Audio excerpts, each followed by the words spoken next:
Welcome to the HIST-A.I channel, your gateway to the past, powered by the fusion of artificial intelligence and historical exploration. Join us on a captivating journey through the annals of time as we unravel the mysteries, stories, and secrets of history.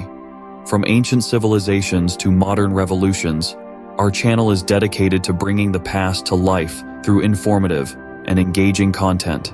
Prepare to embark on an adventure of discovery, where the past meets the future. Have you ever wondered how the concept of divine kingship, the fusion of religious authority with temporal power, has evolved throughout human history? This fascinating principle has been deeply etched into the annals of our past, driving the narrative of civilizations across the globe and across the centuries. From the ancient city-states of Mesopotamia to the grandeur of pharaonic Egypt, rulers have often claimed divine lineage, positioning themselves as the bridge between the mortal and the divine. This divine kingship, this intertwining of the spiritual and the political, has shaped societies, influenced cultures, and left its indelible mark on our collective consciousness. In this piece, we'll delve into this complex phenomenon, exploring its origins in Mesopotamia and Egypt, its symbolism and ritual, the political legitimacy it bestowed, the challenges it faced, and the enduring legacy it has left us. So, stay tuned as we delve into the intriguing world of divine kingship. Our journey starts in ancient Mesopotamia and Egypt, where the roots of divine kingship took hold. These civilizations, vibrant and prosperous, witnessed the first manifestations of rulers claiming divine lineage, thus merging religious authority with temporal power. In the heart of ancient Mesopotamia, amid the bustling city-states of Sumer, the concept of divine kingship sprouted.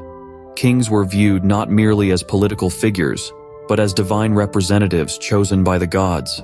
They were entrusted with maintaining order, enforcing justice, and ensuring prosperity, all crucial elements of the cosmic order. These divine duties placed them in a unique position, acting as intermediaries between the mortal realm and the divine. Parallel to this, the mighty Nile in Egypt cradled another form of divine kingship. Here, the pharaohs were revered as gods on earth, living embodiments of the divine order known as Mahat. This order represented truth, balance, and harmony, values that the pharaoh was expected to uphold. As gods incarnate, pharaohs wielded absolute power. Their word was law, and their decisions, divine decrees.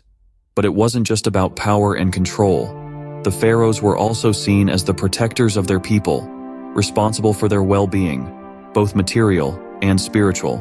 They ensured the sun rose each morning, the Nile flooded annually, bringing life-sustaining silt, and the cosmic order was preserved.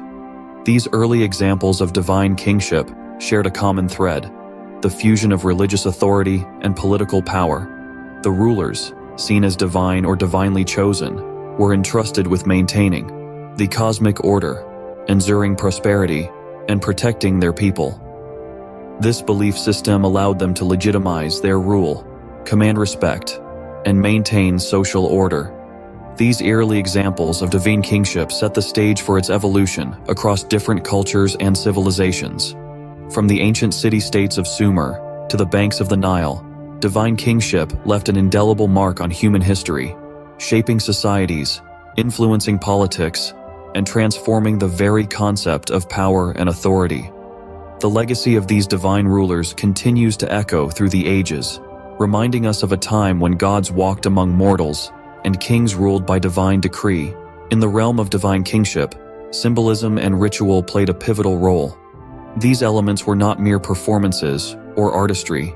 They were intricate threads woven into the fabric of ancient societies, helping to shape the tapestry of power and divinity. Let's delve into the fascinating world of ancient Egypt. Here, pharaohs were seen as gods on earth, and their reign was steeped in rich symbolism and rituals. For instance, the pharaoh's headdress, the nemes, was not just a fashion statement. It was a symbol of the ruler's divine authority, a tangible link between the mortal and the divine. Crowning ceremonies, too, were replete with symbolism. Every aspect, from the crowning itself to the ritualistic anointing with sacred oils, served to solidify the pharaoh's divine status. But the symbolism extended beyond the visual. Rituals, such as the Heb-Sed festival, were crucial in reinforcing the pharaoh's vitality and divine mandate. Held every 30 years into a pharaoh's reign, this festival saw the ruler partake in a symbolic race. This ritual was more than a physical feat. It was a reaffirmation of the pharaoh's divine energy and his ability to rule. Turning our gaze to ancient Mesopotamia, we find similar threads of symbolism and ritual. Kings were seen as chosen by the gods, and they engaged in rituals to seek divine favor. These rituals often involved offerings and sacrifices, with the aim of ensuring prosperity for their kingdoms. The New Year's festival, known as Akitu, was one such ritual. It was a time of renewal, when the king would be symbolically stripped of his regalia, humbled before the gods, then reinstated, thus reaffirming his divine mandate. Through these rituals and symbols, rulers fortified their divine connections and maintained their authority.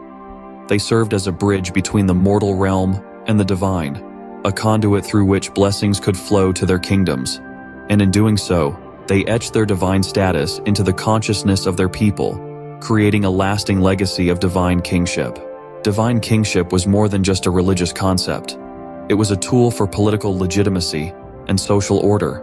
By aligning themselves with the gods, or even claiming to be divine incarnates, rulers of ancient societies asserted their authority as unquestionable and ordained by higher powers.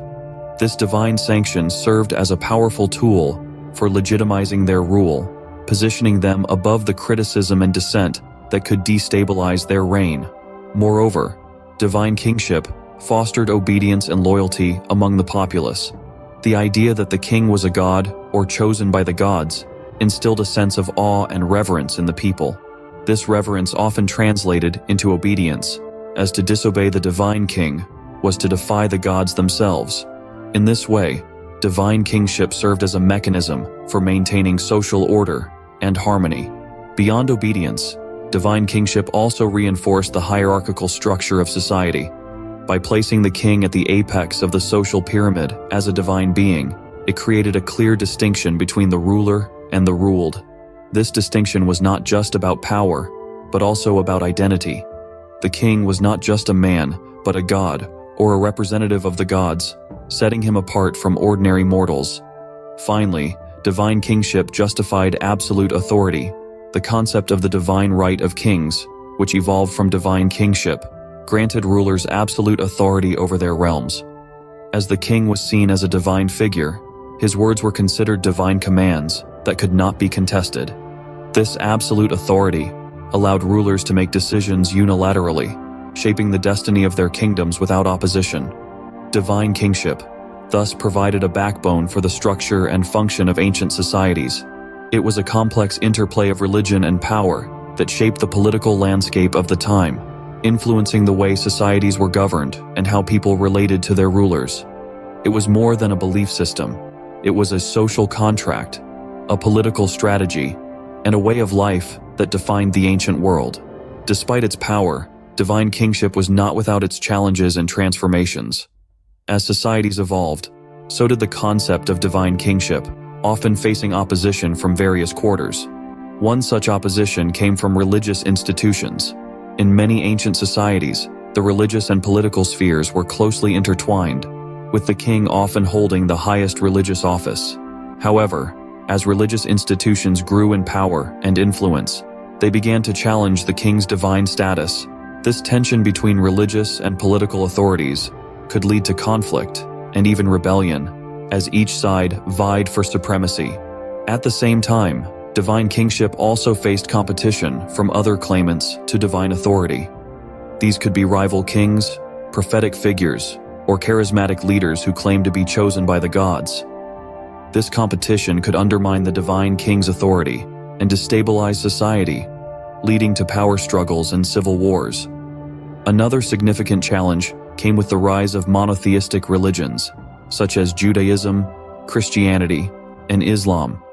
These faiths, with their emphasis on a single, all-powerful God, directly challenged the polytheistic foundations of divine kingship. As these religions spread, they brought with them new ideas about the nature of power and authority, leading to a shift in how kingship was conceptualized. This shift was perhaps most evident in the secularization of political power. As monotheistic religions grew in influence, the divine king was increasingly seen as a human ruler, subject to the same laws and moral codes as his subjects. This change did not happen overnight, but rather over centuries, as societies gradually moved away from the concept of divine kingship. Yet, despite these challenges and transformations, divine kingship remained a potent symbol of authority and legitimacy in many societies. Even as kings lost their divine status, they continued to use religious symbolism and ritual to bolster their authority, demonstrating the enduring power of this concept. These transformations marked a significant shift in the concept of divine kingship. As we move forward in our exploration, we'll see how this ancient idea continues to shape our understanding of power and authority today. The reign of divine kingship may have ended, but its legacy endures. It's etched in the stones of architectural marvels that have withstood the test of time, like the towering pyramids of Egypt and the majestic ziggurats of Mesopotamia. These colossal structures, built by divine rulers, are a testament to the grandeur and ambition that characterize the era of divine kingship. But the influence of divine kingship extends beyond ancient landmarks. It's woven into the fabric of our modern political ideologies and theories. The concept of sovereignty, for instance, can be traced back to divine kingship, where rulers held absolute authority over their realms. Likewise, the divine right of kings, a doctrine that emerged in the Middle Ages, was deeply rooted in the idea of divine kingship. So, as we look around us, from the architectural wonders of the ancient world to the principles that underpin our political systems, we find that the echoes of divine kingship continue to resonate through history. As we draw the curtains on another chapter of exploration, we extend our gratitude to our viewers for joining us on this enlightening journey through history. Remember, the past holds the key to understanding the present and shaping the future. Stay tuned to the HIST-A.I channel for more captivating content.